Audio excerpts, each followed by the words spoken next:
अजनबी रिश्ता। खुशनुमा मौसम में आसमान में परिंदे झिलमिलाते हुए उड़ते जा रहे थे। तेज हवाएं चल रही थी।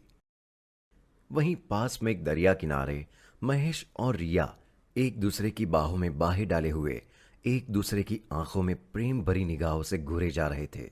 हवाएं तेज चल रही थी। पक्षी गुनगुना रहे थे। इधर ये दोनों प्रेमी धीरे धीरे एक दूसरे के चेहरे को करीब लाते जा रहे थे। तभी रिया ये देखकर अपनी आंखें बंद कर लेती है। तभी एक पक्षी उनके पास आकर बैठ जाता है, जिसकी आवाज से दोनों हड़बड़ा जाते हैं। नहीं महेश। क्या हुआ रिया? हम दोनों तो एक दूसरे से प्रेम करते हैं ना?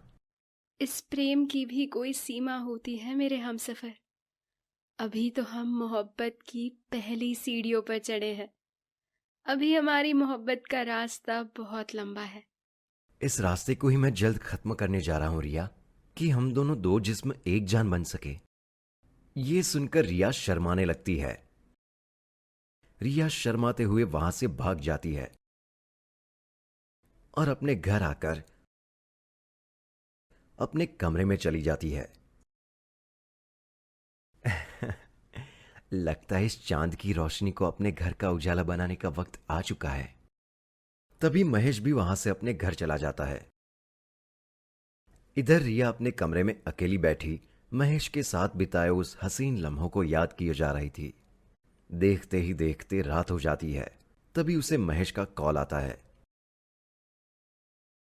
क्या बात है, मेरी जान का एक पल के लिए भी मेरे बगैर मन नहीं लग रहा। क्या करे जाने मन, आपने अपनी लत ही ऐसी लगा रखी है कि आंखें बंद करे तो आपका चेहरा नजर आता है, खाना खाते ही आपकी जुल्फें नजर आती है, बिस्तर पर जाते तो आपकी। अरे बस बस, अब इसके आगे कुछ मत कहना। रिया, अब मैं चाहता हूं कि हमारा ये रिश्ता और भी प्यारा और मजबूत हो जाए। अब मैं आपको अपनी दुल्हन बनाना चाहता हूं। महेश, आज घर में मेरी शादी की बात चल रही थी। मुझे तो बहुत डर लग रहा है कि कहीं मेरे परिवार वाले मेरा रिश्ता ना तय कर दे कहीं। यही समस्या तो यहां पर भी है रिया। मेरे परिवार वाले भी मेरे लिए लड़की देख रहे हैं। अब तो मुझे लगता है हमें अपने रिश्ते के बारे में अपने परिवार वालों को सब बता देना चाहिए, इससे पहले कि बहुत देर हो जाए। नहीं महेश, अगर मैंने अपने माता पिता को ये बात बताई तो वो तो मुझे जान से ही मार देंगे। आप तो जानते हो ना मेरे पिताजी को, वो अपनी संपत्ति और अपनी इज्जत को लेकर कितने सख्त है। पर हम ऐसे खामोश भी तो नहीं रह सकते ना रिया। हम दोनों एक दूसरे के बिना नहीं रह सकते। महेश, मैं आपके साथ जीना मरना चाहती हूँ। मैं जन्मों जन्मों तक आपकी प्रेमिका बनकर आपके साथ रहना चाहती हूँ। अगर ऐसा है रिया, तो हमें इस गांव से भाग जाना चाहिए। हम दोनों इन सब से कहीं दूर चले जाते हैं और अपनी एक नई दुनिया बसाते हैं। यहां हमारे प्रेम की कदर कोई नहीं करने वाला। आप सही कहते हो महेश।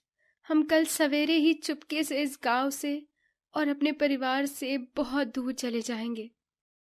रिया, मेरे पास तो कोई पैसे नहीं है और आप तो मेरी परिस्थिति बखूबी जानते हो। आपके पिताजी के पास बहुत पैसे हैं। क्या आप उनके पैसों में से इतना पैसा ले सकते हो कि हम दोनों 5 साल तक आराम से अपना जीवन बिता सके? हाँ हाँ महेश, मैं आपके लिए कुछ भी कर सकती हूँ। आप अभी मेरे घर के बाहर आइए।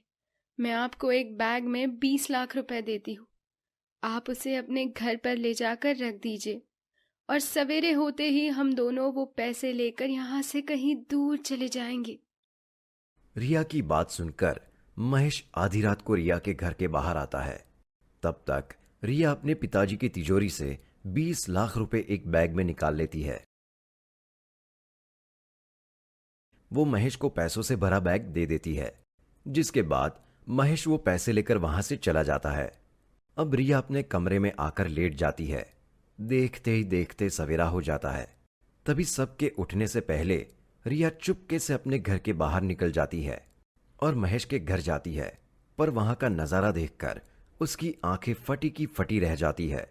महेश के घर पर ताला लगा हुआ था। अरे, ये महेश के घर तो ताला है। ये महेश कहाँ चला गया?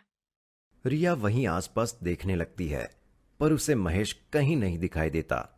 ये देखकर रिया बहुत घबरा जाती है। अरे, ये महेश कहाँ चला गया? अब मैं क्या करूं? आखिरकार वो अपने घर वापस आती है। देखते ही देखते 2 दिन गुजर जाते हैं। महेश रिया को ऐसा धोखा दे सकता है, ये रिया ने कतई नहीं सोचा था। एक दिन रिया अपने कमरे में बैठे रोए जा रही थी। महेश, आप मेरे साथ ऐसा कैसे कर सकते हैं? महेश ने मुझे धोखा दिया, मेरे साथ खिलवाड़ की। नहीं नहीं, महेश मेरे साथ ऐसा नहीं कर सकता। महेश जरूर मेरे पास आएगा। महेश जरूर आएगा मेरे पास। मुझे महेश को ढूंढना होगा। मुझे ढूंढना होगा महेश को। और वो महेश को ढूंढने एक ट्रेन में बैठकर जाती है। तभी उसकी बगल वाली सीट पर एक रमेश नाम का व्यक्ति बैठा हुआ था, जो रिया को देख रहा था। ऐसा क्यों किया महेश आपने मेरे साथ? अब जब तक मैं आपको ढूंढ नहीं लेती, मैं अपने घर वापस नहीं जाऊंगी। लगता है आपका प्रेमी आपको छोड़कर चला गया। हाँ, मैंने बहुत विश्वास किया था महेश पर वो मेरे विश्वास के साथ ऐसा खिलवाड़ करेगा, ये मैंने कतई नहीं सोचा था। यही तो समस्या है। जिस पर जितना ज्यादा भरोसा करते हैं, वही हमारे भरोसे को तोड़ देता है। मेरी भी प्रेमिका मुझसे मेरा सब कुछ छीनकर भाग गई। मैं कब से उसे ढूंढ रहा हूं, पर आज तक मुझे उसका पता नहीं चला। मैंने उससे सच्ची मोहब्बत की थी, पर उसने मोहब्बत के नाम पर मेरे साथ खेल खेला था। रमेश और रिया दोनों एक दूसरे को अपनी अपनी दास्तान सुनाने लगते हैं। तभी बातों बातों में दोनों एक दूसरे के साथ इतना घुल मिल जाते हैं कि रिया के लिए रमेश एक अजनबी से अपना सा बन चुका था। दोनों एक अनजान गांव में आ जाते हैं। रिया जी, आपसे बातें करके ऐसा नहीं लगा कि आप एक अजनबी हो। ऐसे लगता है मैं आपको बरसों से जानता हूं। क्या आप मुझसे शादी करोगी रिया जी? हम दोनों इसी गांव में अपने नए जीवन की शुरुआत करेंगे। तभी रिया शर्माते हुए रमेश की आंखों में देखने लगती है। तभी एक छोटा बच्चा दौड़ता हुआ आता है और वो रिया को धक्का देता है, जिसके बाद रिया रमेश के ऊपर आ गिर जाती है। उसके बाद रमेश और रिया दोनों मोहब्बत भरी निगाहों से एक दूसरे की आंखों में घूरे जा रहे थे।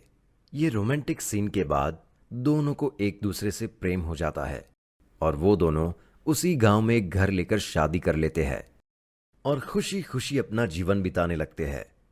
एक अजनबी रिया से मुलाकात ऐसी हुई कि रिया सीधे उस अजनबी की दुल्हन बन गई।